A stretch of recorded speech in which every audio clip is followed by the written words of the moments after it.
Hello everyone, today I'm going to talk to you about Gartenbau. Now this is a brand new game, it's on Kickstarter right now, and I got to play this with Chad from 25th Century Games on Tabletop Simulator. So the footage you're seeing, well, that's actually from our game. Now Gartenbau, garten being garden and bau kind of being building, and well, this game is all about building up a garden. It's a 3-layered, very puzzly tile laying game. So you're going to start out by building that lower level of seedlings. You're then going to be paying to place plants over the top of those symbols. They're going to score you points, but then you're going to be playing flowers over those point scoring plants to score you hopefully even more. And that's where the puzzle comes in. There's a rondel and plenty of tiles, but how does it really work? Well, on your turn you're going to move round the rondel to basically the next empty space. Now it's a 2-staged rondel.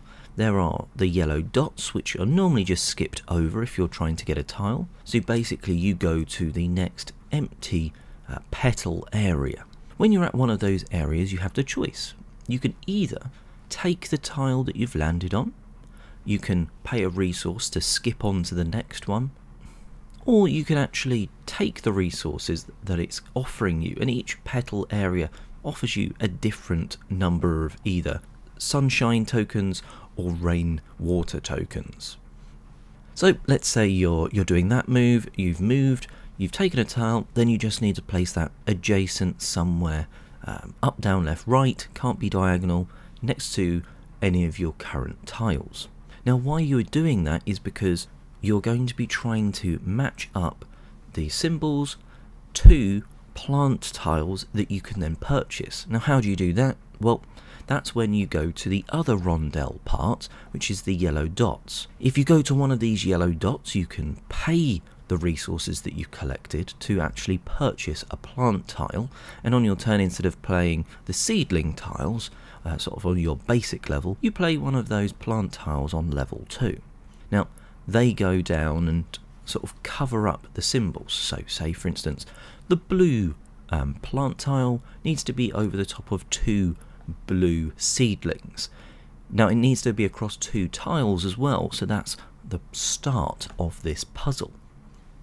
Another thing you can do when you go to one of those yellow dots is that you can actually put down one of your plant tiles. Now these are almost like big scoring objectives that you have in your hands since the start of the game, and depending on the mode it sounds like you could either draft these or you just sort of get given a basic pile, and from those it will tell you, say it needs to go over 2 red plants or maybe a yellow plant and a blue plant, and that's going to give you a lot more points, but you are however covering up the points from the plant tiles. So again, more puzzle, more choice as well when it comes to it of do you really want to play that.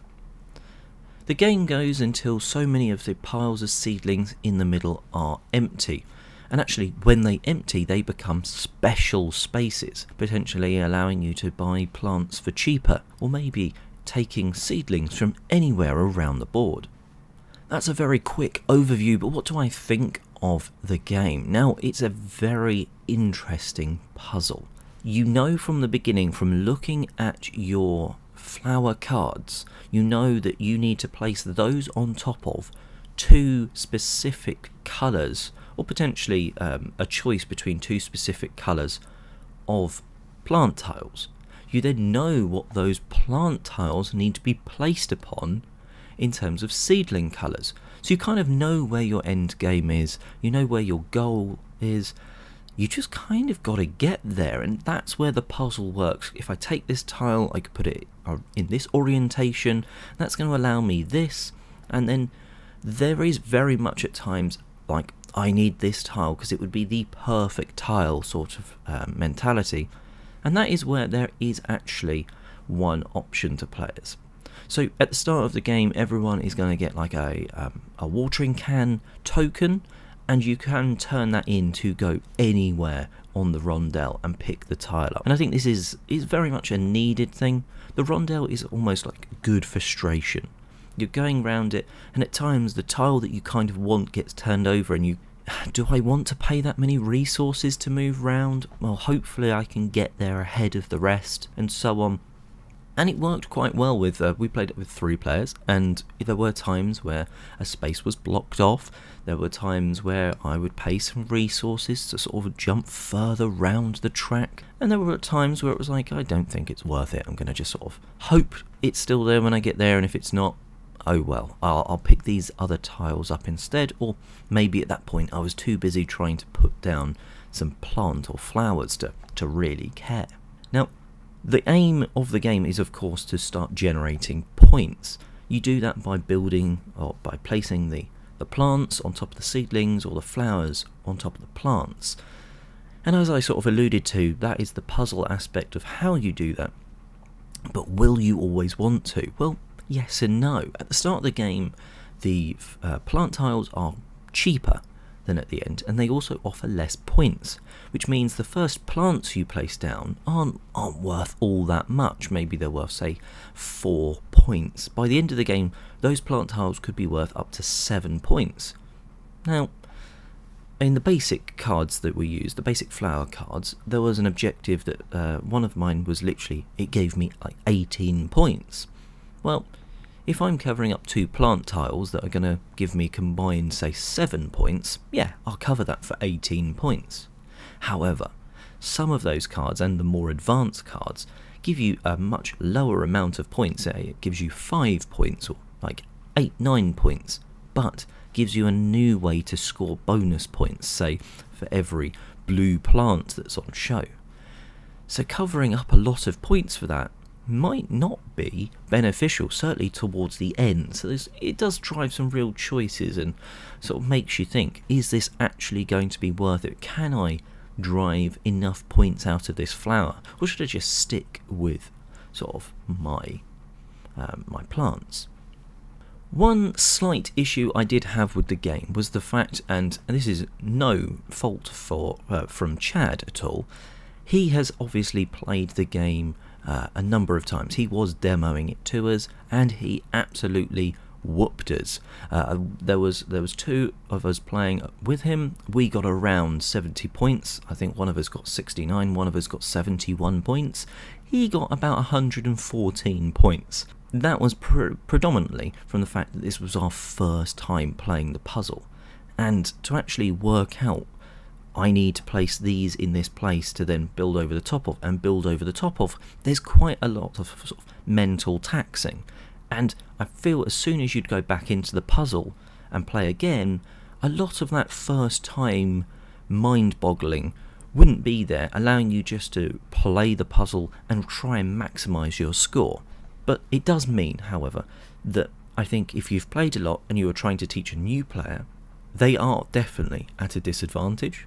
But if you're going to be playing this as a group over and over again, well, let's be honest, that's when all games sing and all games stop having that problem. So it's just something to be aware of if you're planning on playing it maybe with lots of new people. Well, maybe play it with the same people a few times just to give them sort of a fair shot. Obviously, it's a tabletop simulator mod that I played, so I didn't get hands-on with components and such, but there's certainly a lot of tiles included in the game, and to be fair, it creates a very quite bright and interesting looking sort of pile of tiles in front of you. You might be able to see from the footage, while my board was quite small and stuck together, as I was really trying to sort of place the seedling tiles and then the plant tiles straight away to sort of squeeze in as many of those massive scoring flowers as possible. If you looked over at Chad's board, for instance, which hopefully I'm showing you now, he had one of the objectives that had holes in his seedling areas, so his was massively spread out and it looked wildly different. And I'm not entirely sure which is the better option. If you didn't have one of those holes cards, I don't think he would have gone for that approach, and I don't think I would if I was playing again. And it's one of those games that once you finish playing, you kind of keep thinking about, of like, ooh, I could have done it slightly different, I could have done this, I wonder if I'd done that, I wonder if instead of buying that plant tile then I'd skipped around a bit and got that other perfect tile, rather than, right, I've got these 2 seedlings and I can cover it by a plant. We can always cover that by a plant as long as there's some left. Maybe line the next one up as well and then go for a few plants. There's lots of options and they keep sort of rattling round my head, which is a good sign because it means I'm, clearly still thinking about the game. Overall, yes, it was definitely a brain-burny sort of puzzle experience, but I think that's kind of what you'd look for going into this game. It's not polyominoes, it's kind of like domino in terms of shaped pieces. They're all the 2x1 shapes, but the sort of shapes and way you have to think about it does feel very much like polyomino-y sort of things. One game that actually comes to mind is number 9, where the way you're sort of having to make sure tiles on top go across more than one tile and such, and the sort of the logics there of you can slightly screw yourself over if you do in this game put a plant tile somewhere and then realise actually I was going to be using that red for something else. You could very much fall into that trap. But I certainly think with the right group you are going to have a lot of fun with this one, and it's one of those games that will hit the table multiple times. And we did have a cheeky look through some of the advanced goals, and I think that's where the longevity of this game come from. 100% for the first game or two you'll use the basic scoring tiles, which we did, the basic flowers, because they have a few of those special caveats, but most of them, or a lot of them, are just straight up score 15, 18, 20 points. Then there's a few of those. Score some bonus points if there's holes, or score some bonus points for every blue that's on show. And you can score a lot more points via those if you know what you're doing. And I think once you've sort of learnt the game from the first 1 or 2 plays, moving on to those advanced tiles is what's going to keep you interested in coming back for more. So just keep that in mind, that there is sort of, the game can progress and move away from just the basic scoring onto sort of a slightly harder one once you've got your head around it initially. Anyway, that is Gartenbau. Again, I played it on Tabletop Simulator with Chad from 25th Century Games, so thank you very much to Chad for showing and demoing me the game. It is now available on Kickstarter, so make sure to go and check that out. I will put the link in the description box below, and until next time, have a great day gaming, and I'm Oliver East, signing out.